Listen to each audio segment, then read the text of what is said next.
Okay, hi everyone. For First Chapter Friday, we've got Legend by Marie Lu.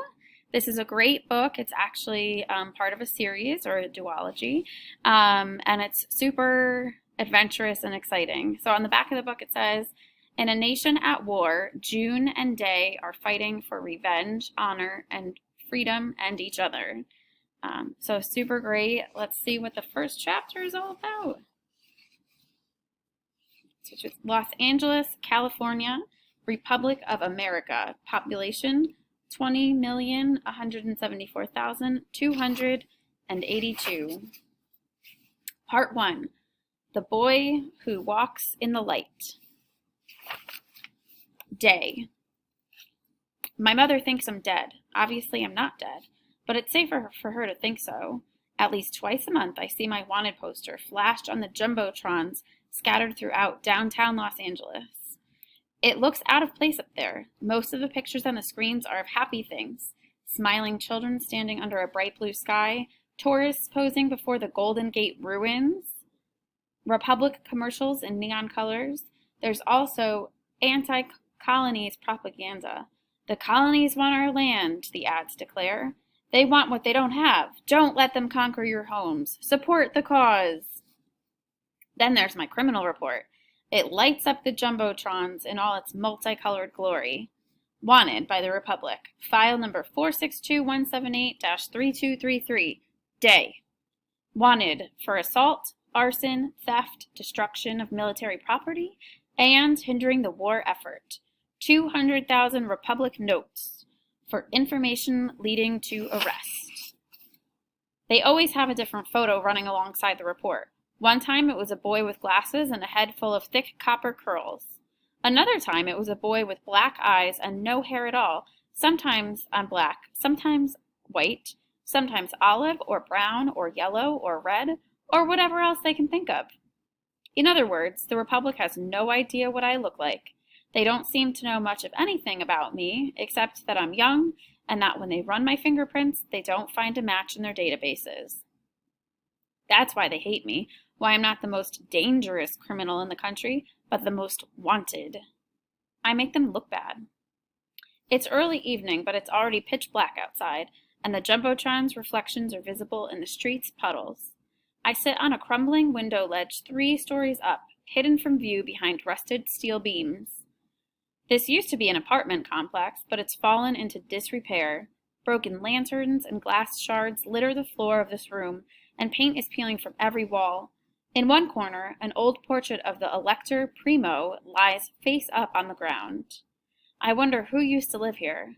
No one's cracked enough to let their portrait of the Elector sit discarded on the floor like that. My hair, as usual, is tucked inside an old newsboy cap. My eyes are fixed on the small 1-story house across the road. My hands fiddle with the pendant tied around my neck.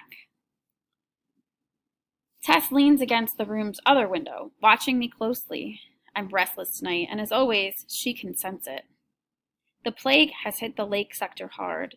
In the glow of the jumbotrons, Tess and I can see the soldiers at the end of the street as they inspect each home, their black capes shiny and worn loose in the heat. Each of them wears a gas mask. Sometimes when they emerge, they mark a house by painting a big red X on the front door. No one enters or leaves the home after that, at least not when anyone's looking. Still don't see them? Tess whispers. Shadows conceal her expression.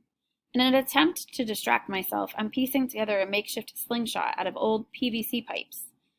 They haven't eaten dinner. They haven't sat down by the table in hours. I shift and stretch out my bad knee. Maybe they're not home? I shoot Tess an irritated glance. She's trying to console me, but I'm not in the mood. A lamp's lit. Look at those candles. Mom would never waste candles if no one was home. Tess moves closer. We should leave the city for a couple weeks, yeah? She tries to keep her voice calm, but the fear is there. Soon the plague will have blown through, and you can come back to visit. We have more than enough money for 2 train tickets. I shake my head. 1 night a week, remember? Just let me check about them 1 night a week. Yeah, you've been coming here every night this week. I just want to make sure they're okay. What if you get sick? I'll take my chances, and you didn't have to come with me. You could have waited for me back in Alta. Tess shrugs. Somebody has to keep an eye on you. 2 years younger than me, although sometimes she sounds old enough to be my caretaker. We look on in silence as the soldiers draw closer to my family's house. Every time they stop at a home, one soldier pounds on the door, while a second stands next to him with his gun drawn. If no one opens the door within 10 seconds, the first soldier kicks it in. I can't see them once they rush inside, but I know the drill. A soldier will draw a blood sample from each family member, then plug it into a handheld reader and check for the plague. The whole process takes 10 minutes. I count the houses between where the soldiers are now and where my family lives. I'll have to wait another hour before I know their fate. A shriek echoes from the other end of the street. My eyes dart toward the sound, and my hand whips to the knife sheathed at my belt. Tess sucks in her breath. It's a plague victim. She must have been deteriorating for months because her skin is cracked and bleeding everywhere, and I find myself wondering how the soldiers could have missed this one during previous inspections. She stumbles around for a while, disoriented, then charges forward, only to trip and fall to her knees. I glance back toward the soldiers. They see her now. The soldier with the drawn weapon approaches, while the 11 others stay where they are and look on. One plague victim isn't much of a threat. The soldier lifts his gun and aims. A volley of sparks engulfs the infected woman. She collapses, then goes still. The soldier rejoins his comrades. I wish we could get our hands on one of the soldier's guns. A pretty weapon like that doesn't cost much on the market. 480 notes. Less than a stove. Like all guns, it has precision, guided by magnets and electric currents, and can accurately shoot a target 3 blocks away. It's tech stolen from the colonies, Dad once said, although of course the Republic would never tell you that. Tess and I could buy 5 of them, if we wanted. Over the years, we've learned to stockpile the extra money we steal and stash it away for emergencies. But the real problem with having a gun isn't the expense, it's that it's so easy to trace back to you. Each gun has a sensor on it that reports its user's hand shape, thumbprints, and location. If that didn't give me away, nothing would. So I'm left with my homemade weapons, PVC pipe slingshots, and other trinkets. They found another one, Tess says. She squints to get a better look. I look down and see the soldiers spill from another house. One of them shakes a can of spray paint and draws a red X on the door. I know that house. The family that lives there once had a little girl my age. My brothers and I played with her when we were younger. Freeze tag and street hockey with iron pokers and crumpled paper. Tess tries to distract me by nodding at the cloth bundle near my feet. What'd you bring them? I smiled and reached down to untie the cloth. Some of the stuff we saved up this week. It'll make for a nice celebration once they pass the inspection. I dig through the little pile of goodies inside the bundle, then hold up a used pair of goggles. I check them again to make sure there are no cracks in the glass. For John, an early birthday gift. My older brother turns 19 later this week.